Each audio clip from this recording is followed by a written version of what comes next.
दुधाचा सुवास सर्वत्र दरवळत होता. दासी सुईणींची धांदल चालू होती. शास्त्री बुवा घटकापळी मोजण्यासाठी सदरेवर हजर होते. त्याच वेळी सोन्याचा दिवस उजाडला.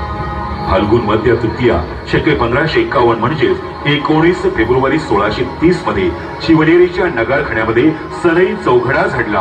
पुत्ररत्न प्राप्त झाले. नाव शिवाजी ठेवण्यात आले.